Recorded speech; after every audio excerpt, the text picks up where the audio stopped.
May nagkakalat na naman ngayon ng isang fake news, anak ng tokwa, mga sangkay. Walang iba, siyempre, itong si Mr. Kiko Barzaga. Pag-usapan po natin ito, mga sangkay. Anyway, bago tayo magtuloy-tuloy, no? Sa mga hindi pa po dyan nakakapag-subscribe sa ating YouTube channel, tayo po ay road to 2 million subscribers na. Kaya naman, ano pang hinihintay nyo?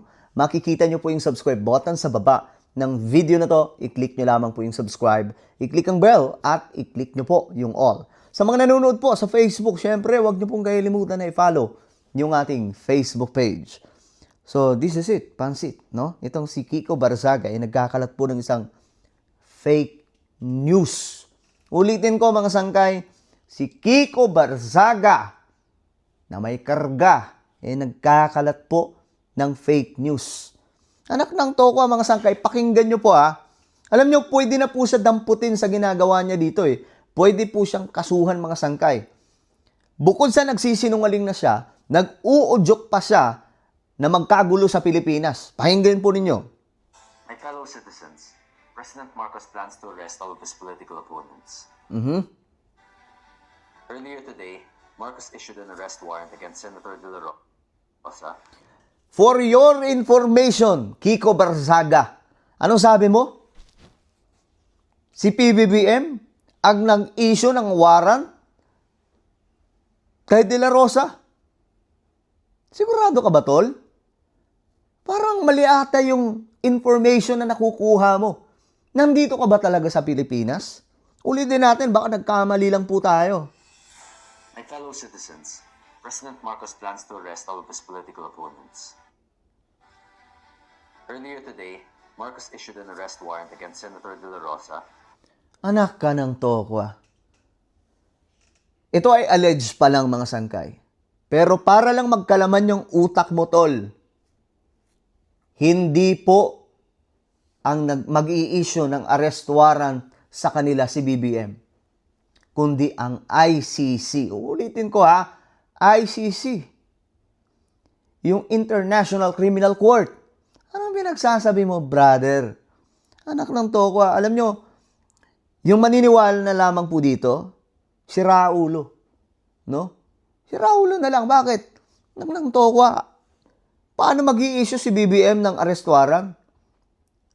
Korte ba si BBM? Kiko Barzaga, korte ba si PBBM? Na kaya niyang mag-release ng arrest warrant? Hindi po. Kung dito nga yan sa Pilipinas, korte po ang mag-re-release ng order na damputin ng kahit na sinong individual. Hindi po ang presidente ng Republika ng Pilipinas. Ano yung pinagsasabi mo, boy? Di ka ba nahihiya? Lumalabas sa bibig mo, fake news, anak ng tokwa? Ito, klaro na tong panloloko. At saka, pwede kang makasuhan sa ginagawa mo, brother. Pwede kang, kung tutuusin, pwede kang damputin sa ginagawa mo ng NBI. Ako gusto ko nga manawagan sa NBI. Baka naman, mga sir, gumawa na kayo ng aksyon dito. Alam ko, hindi iisipin nyo, hindi naman kailangan seryosuhin itong si Kiko Barzaga dahil nga may karga. Pero, sana naman, no? Bigyan nyo po ng sample itong taong to. Patikimin nyo naman ng pangil ninyo. Kasi, may naniniwala din. Akala nyo walang naniniwala dito kay Kiko Barzaga? Tingnan nyo yung kanyang post. Kung walang naniniwala, meron. Marami po siyang naloloko. Pambihira. O, ito pa. Next na fake news niya. An ally of former President Duterte, which President Marcos is also arrested. Di ba? An ally of former President Rodrigo Duterte na pina-aresto daw po ni PBBM? What? Sigurado ka ba? Hindi ba? Natatandaan naman natin, mga sangkay, na ang ICC ang naglabas ng warrant of arrest. Diba? At nakipagtulungan sa Interpol. At ang Interpol nakipagtulungan sa Pilipinas. Ganun ang nangyari. So ngayon, nagkakalat po siya ng fake news, nakakahiya ka. Congressman ka pa naman, pare. 'Di ba? Congressman ka pa naman ng Cavite. Pero anong ginagawa mo? Hindi ba nakakahiya yan para sa mga kasamahan mo na mga kapwa kongresista? Kung sa bagay, no? Kung sa bagay, hindi ka natatablan doon. Bakit nga naman tatablan ang isang katulad mo na wala ng hiya, gumawa ng fake news? Diyos mio marimar, gagawa ka na lang ng fake news, masyado pang halata na mabubuking. O ito pa. But it will not stop there. The Marcos administration also plans to imprison Senator Bongo, Senator Villanueva, and Senator Marcoleta. Okay.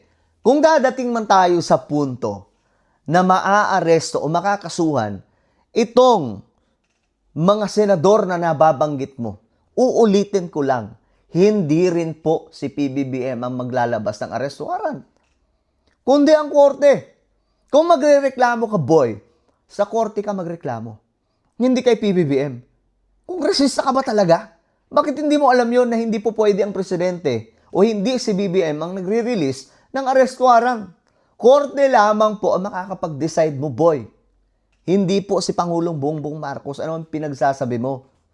Anak ng tokwa. Well, kung sakasakali lang na may maaaresto sa kanila, ang tanong dyan, pare koy, ano ang kaso nila? 'Di ba? Saan sila nagkamali? Anong batas ang niyurakan nila? At ano ang kalukuhan nilang ginawa? Flood control ba? Well, hindi natin alam yan. Ang makakasagot yan, yung korte. Kung sakasakali na may isa sa kanila ay mabibit-bit, no? Isang malaking isda na mabibit-bit sa piitan. O ngayon, eto pa. Marcos has followed in the footsteps of his late father, Wow, ang galing!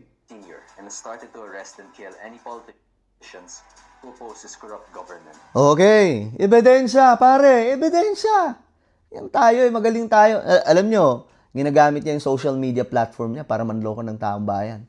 Kahit ng mga DDS, naluloko niya eh. 'Di ba? Kailan siya nagparali?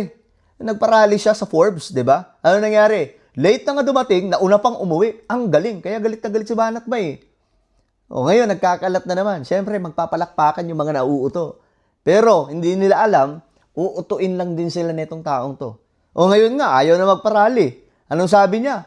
Kayo-kayo na lang magrally. Kahit magdamag pa kayo magrally, di ba? GG nga po si Banat Baysan niya eh. O, ito ba? There's only one solution left, and that is for people power.